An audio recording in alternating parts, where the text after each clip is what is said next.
going on YouTube? Today I bring you my head coach hiring rankings for the 2021 off season. Now, position rankings are going to be next up after this. I'm going to throw a few in others. I got like some dream off season videos coming in, mock draft as well, obviously. So lots of fun stuff coming up. If you don't want to miss that, don't forget to hit the subscribe button. Hope you like the new intro and the new logo and stuff. Tell me what you think down below. And let's get into these head coach hirings. So starting off, my least favorite hiring is going to be Lovie Smith.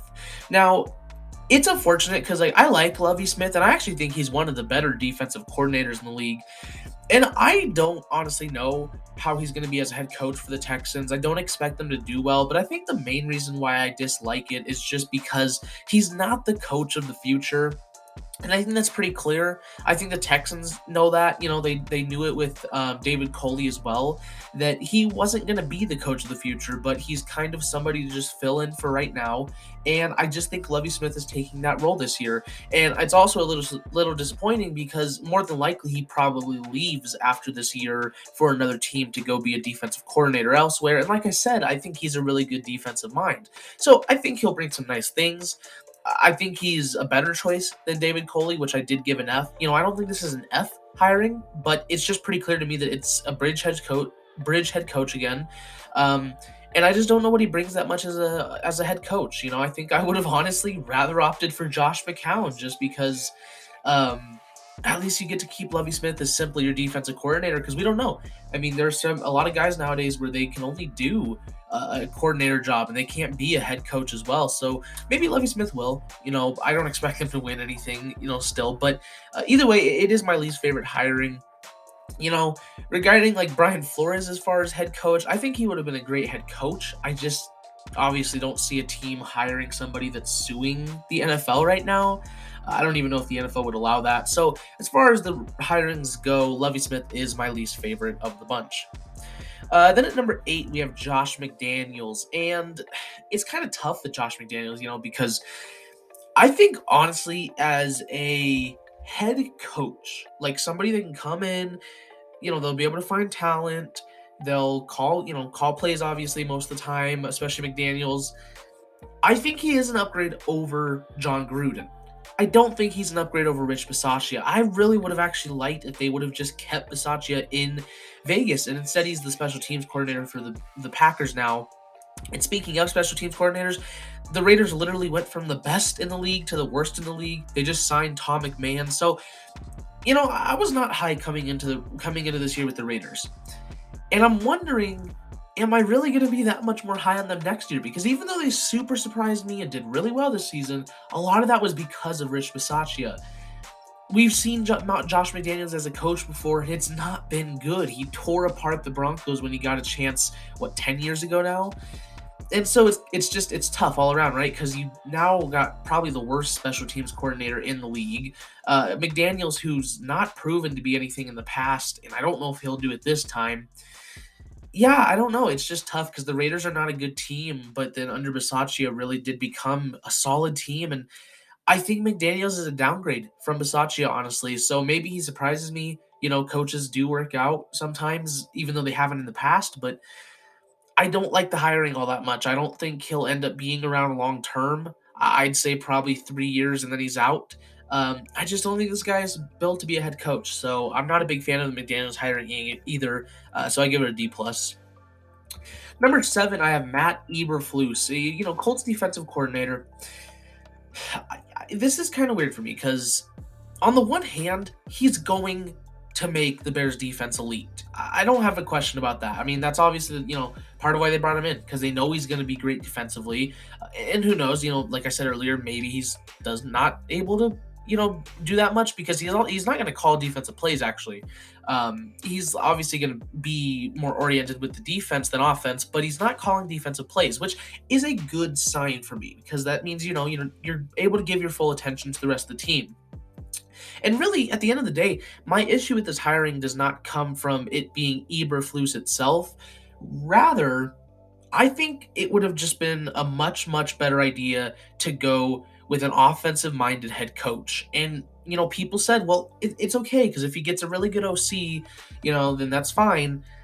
He hired Luke Getsy as his offensive coordinator, which we've never really seen obviously as an offensive coordinator, unless we have, but I don't think he's ever been one. Um, a Packers quarterback coach, he's not done good things with Jordan Love so far. And obviously, Aaron Rodgers is not to thank for Luke Getzey. It's tough because Matt Eberflus himself, I think he's going to bring a great defense to Chicago, and he's brought great defenses in the past with the Colts, but I just don't think he was the right guy for Justin Fields. And for me, that's what this hiring was about, was bringing in somebody who could take Justin Fields to the next level to ensure that you have that quarterback. That's why I wanted, Brian DeBolt was my top choice for the Bears. And instead they went and got a defensive guy. So I'm sure their defense will be great. I'm sure that, they're going to be better than they've been in the past. And maybe Fields is able to develop into something on his own, but I think it would have been a much better choice to bring in an offensive minded coach. So this could be a hiring that certainly goes down as a great hiring. This could go down as a bad hiring, and I'm just opting for more of the bad. So I'm just not a big fan of this hiring. Then at number 6, we have Dennis Allen to the Saints, promoted to head coach. And I give it a C because it's just kind of an average hiring to me. It's kind of what I expected with Sean Payton stepping down. And that's really the main issue, is that it it's just tough. Obviously, when you're throwing a curveball and a top 5 head coach decides to step down, you got to find somebody to replace that guy. And as great as Dennis Allen is defensively, he is one of those guys where I don't know how he's going to hold up as a coach instead of a defensive coordinator. We've seen him play interim head coach before with the Saints, and they looked good while doing so. How does it look full time, though, is the question. And you're also hoping that, him being full-time head coach doesn't take away from their defense. The Saints arguably have the greatest defense in the NFL on any given week, and with him becoming a coach, like head coach, I don't know how much that's going to take away from it. Is he going to be able to focus on both offense and defense? And obviously the offense is still just a huge question mark for the Saints in general. I would have really, really loved Eric Bieniemy here. Actually, I think that would have been awesome because you keep Dennis Allen as your DC. Bieniemy is a great offensive coach that I think would have gotten an awesome opportunity. And yeah, I think I would have really preferred Bieniemy here. And so that's kind of another issue here. Is I don't think Dennis Allen's going to be a horrible coach. I think he's a great defensive coach, but I would have opted for an offensive option if I was the Saints here, and they didn't. So it's not a horrible hiring. It's a C, obviously. I think it's an average hiring. I just would have preferred they gone somewhere else. I think Eric Bieniemy would have been a fantastic fit. Number 5, we have Doug Peterson, who did not coach last year, obviously. This is kind of a debatable one for a lot of people. A lot of people do not like the idea of Doug Peterson and Duval. And me personally, I really like the idea, actually. And he was my personal pick for the Jaguars job. If you go back and watch my coaching predictions, I picked Doug Peterson as my favorite for the Jaguars job. And I guess I'll kind of just reiterate what I said in that video, which you can go find if you want. Just that I think with the Jaguars, when you're at a point right now where you're a very, very bad team with some very good young players, I think it was important for the Jaguars to kind of just go get like a refreshing coach that's been there and done that. I don't think it was a good idea to bring especially a college coach, but somebody that's never coached at the next level and as a head coach and experience and stuff. I think it was a good idea to go get somebody who's just got that experience. And I thought Doug Peterson, Jim Caldwell was also up there for me as well, especially because he could have brought a really nice cleanse to their locker room, which needs a lot of help right now. But with Peterson, like, he's won a Super Bowl, he's been there, he knows how to build a team, he knows how to draft players, how to develop them, he knows how to sign players.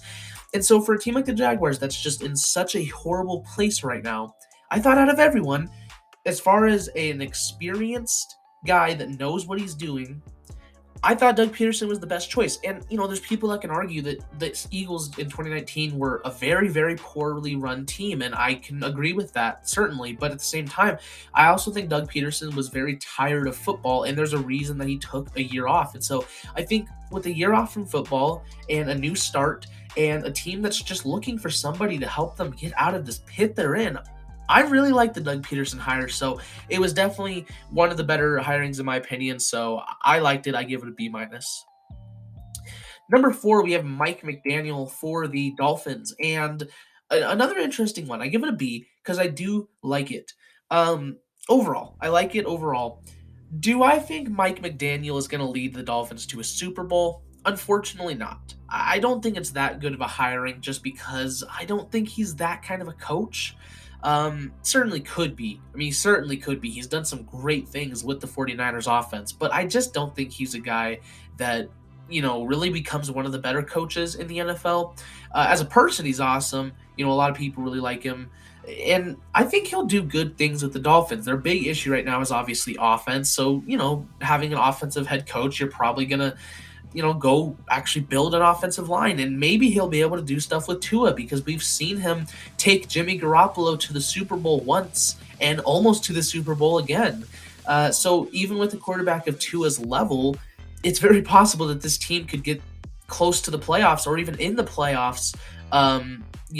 Similar to last year with Tua as the quarterback. And obviously, Brian Flores was a defensive head coach. So you give him an offensive head coach. Kind of depends on who you get as defensive coordinator. What I also like is that he's targeting Vic Fangio, which would be the perfect option to keep that defense going where it left off. So I think it's a good hiring. I like the idea of it. I like what he can do. I think he'll be a good, successful coach there. I think he's probably going to be around for a while, but I just don't see him becoming one of the better coaches in the NFL. I don't see the Dolphins winning anything, just because of this hire. But I still think he's a solid pick, so I think it's a B worthy hire. I think it was a good hire, not great. Then at number 3, we have Kevin O'Connell to the Vikings, and I'm going to give that a B plus.